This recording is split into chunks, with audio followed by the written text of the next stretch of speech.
এখন এখন আইছে এখন আইছে শামীম ভাই আপনাকে সবাই চিনে, আপনি একজন সাংবাদিক। হ্যাঁ, আচ্ছা আচ্ছা।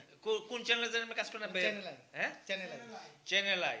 যত খবর দেখি আপনি প্রায় সব খবর দেন, কিন্তু এই সুইজারল্যান্ডের জাহেরে যেসব খবর সবচেয়ে বেশি দেন, রুমের খবর দেন, তাই না?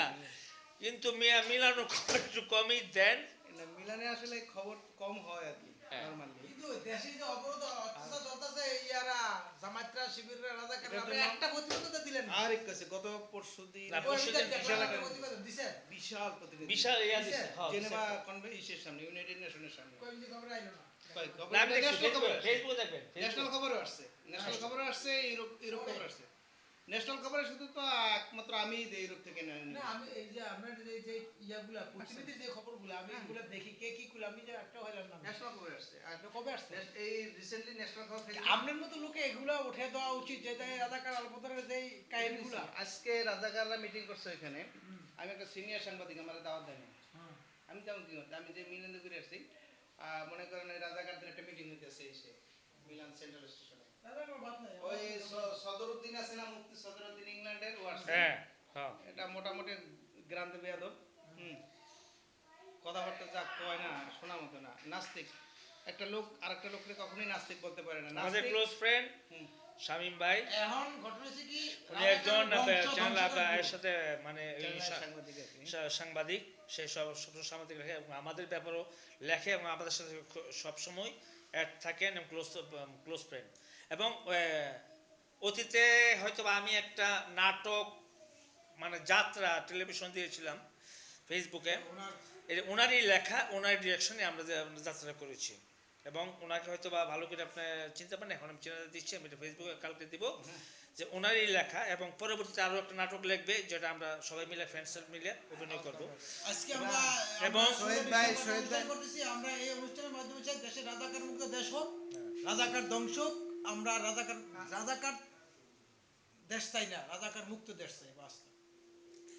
আসলে শহীদ ভাই আমার খুব একজন ভালো বন্ধু, একজন পাগল বন্ধু, এজ এ ম্যান। যে পাগলটা একটু একটু চেহারা না। একটু দেখেনি, পাগলটা আমি আসলে পাগল। হ্যাঁ। আমার নাম শহীদ, আমার বন্ধু হলো শামীম ভাই, না, হাসান ভাই। আমি পাগলই, ঠিকই বলেছেন। এখন দেখেন, না, বলেন। আসলে পাগল দুইটা অর্থে মানুষ বলে, একটা অর্থে খুব ভালোবেসে পাগল বলে, আর কেউ তুচ্ছ তাচ্ছিল্য করে পাগল বলে।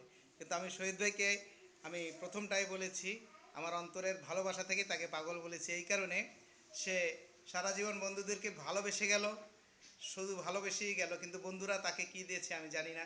ব্যক্তিগতভাবে আমি তাকে কিছুই দিতে পারি নাই। সে আমাকে অনেক কিছু দিয়েছে, অনেক ভালোবাসা দিয়েছে, অনেক স্নেহ দিয়েছে, অনেক মনে করেন যে আমাকে অনেক উৎসাহ দিয়েছে আমার কাজে, আমার অনেক কিছুতে। বিশেষ করে আমার যাত্রাপালাটা আমি শহীদ ভাইয়ের উৎসাহী করেছি। আমি তাকে কি দিয়েছি সেটা আমি জানি না, কিন্তু তার এই পাগলামিটা আসলে আমার কাছে ভালো লাগে, এই জন্যই আমি তাকে পাগল বলেছি। এটা আসলে নেগেটিভ অর্থে না, এটা একটা পজিটিভ অর্থে বলেছি।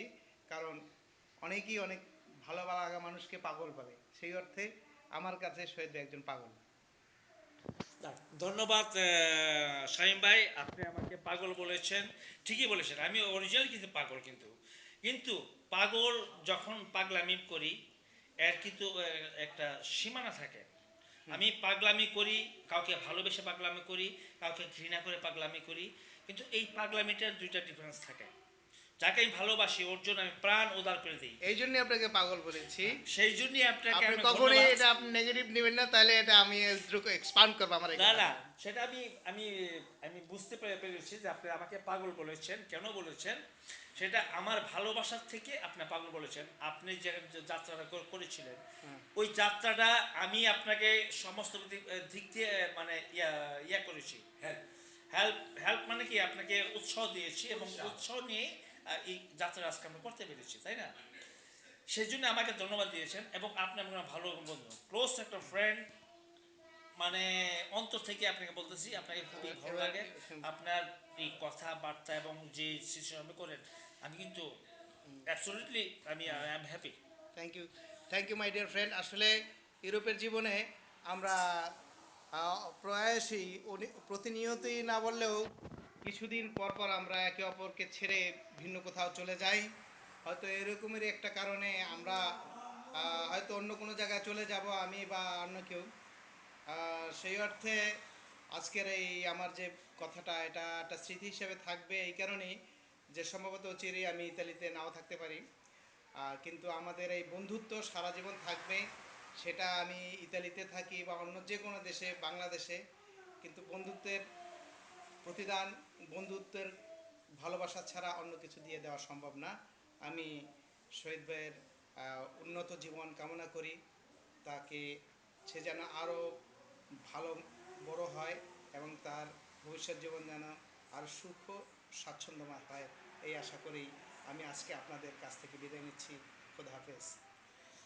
তবে শাহিন ভাই, আপনাকে আরেকটা ধন্যবাদ জানাতে হয় আমাকে, যে আমি প্রায় দেখছি যখন আমি বাসায় একা থাকতাম, আপনি ভাবিকে দিয়ে, আমি কোনোদিন ইলিশ মাছ খাই না, আপনি ইলিশ মাছ পাকায় নিয়ে আসতেন ভাবির মাধ্যমে, নুন ইলিশ পাকায় নিয়ে আসতেন। আসলে আপনারা যখন চিন্তা করতেন শহীদ ভাই তো একা থাকে, তখন কি কি করা যায়, এই বিভিন্ন অনেক অন্য সময় যখন ব্যস্ত হইতো, ঈদ হইতো, তুমুক হইতো, আপনি কি করতেন আমার জন্য পাক করিয়া প্যাকেট করে নিয়ে আসতেন। সেইটার জন্য সাময়িক ধন্যবাদ আপনাকে দিচ্ছি, কিন্তু এখন আমি দিচ্ছি অন্তর থেকে আপনাকে অনেক ধন্যবাদ। এবং প্লাস আপনার বাসায় কতবার আমার দাওয়াত করছেন, যে আমি কিছু পাকাইতে পারি না, খাইতে পারি না, বা খাইতে পারি না তা না, ভালো বাঙালি এই যে একটা খাবার আমি অনেক পছন্দের খাবার আছে, কিন্তু আমি পাকাইতে পারি না, খাইতে পারি না, সেই জন্য আপনি দাওয়াত করতেন, আপনার বাসায় নিয়ে যেতেন, এবং ভাবির মাধ্যমে পাক শাক করে একসাথে আমরা খাইতাম, ডিম ভাজি, ইলিশ, ইলিশ, সর্ষে ইলিশ খাওয়াইতেন, তাই না? আজকে যেহেতু আপনি আমাদের ইয়ে থেকে চলে যাচ্ছেন এই যে কাজ কাজ নিয়ে, আমি খুব দুঃখিত। এরপরও আপনাকে অনেক আমি ধন্যবাদ দিই, ভাবিকে অনেক ধন্যবাদ দিলাম, যে এই এক আন্তরিকতাটা যে বজায় রাখছেন। আমি একা থাকি এবং সেই জন্য আমি কিন্তু পাকাইতে পারি না, ওই চিন্তাটা যে মাথায় আপনারা করছেন, যে ভালো মন্দ অসুবিধা কী খায়, হয়তো রেস্টুরেন্টে যা খায় বা অন্য জায়গায় খায়, কিন্তু বাঙালি খাবার যে স্বাদ, এটা হয়তো সাহেব ভাই আপনি করছেন, মন্টু ভাই করছে, অনেকেই করছে, কিন্তু আপনাকে বিশেষ করে আমি ধন্যবাদ দিই যে আপনার বাসায় খাবার নিয়ে আসছেন, মন্টু ভাই নিয়ে আসতো, এবং ভাবিকে অনেক ধন্যবাদ যে একসাথে বসে একদম আমরা বাঙালি খাবার খাইছি, আপনার ভাবি হাতের পাকা। না, থ্যাংক ইউ। আসলে এগুলো আসলে বলার কথা না, তারপরে বলেছেন। সত্যিকার অর্থে কি, আমরা ইউরোপে যারা আছি তারা আমাদের ভাই বোন, পিতা মাতা, আত্মীয় স্বজন সবাইকে ওখানেই রেখে এসেছি। এখানে এসেছি, আপনাকে পেয়েছি, আপনার মতো আরও 10জন বন্ধু পেয়েছি।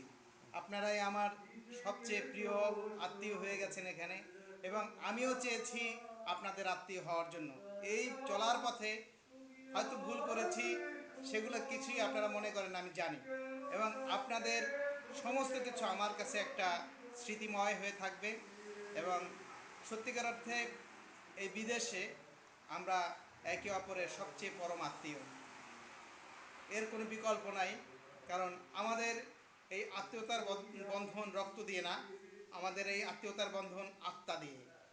আমরা হলাম যে আত্মার আত্মীয়, আত্মার বন্ধু।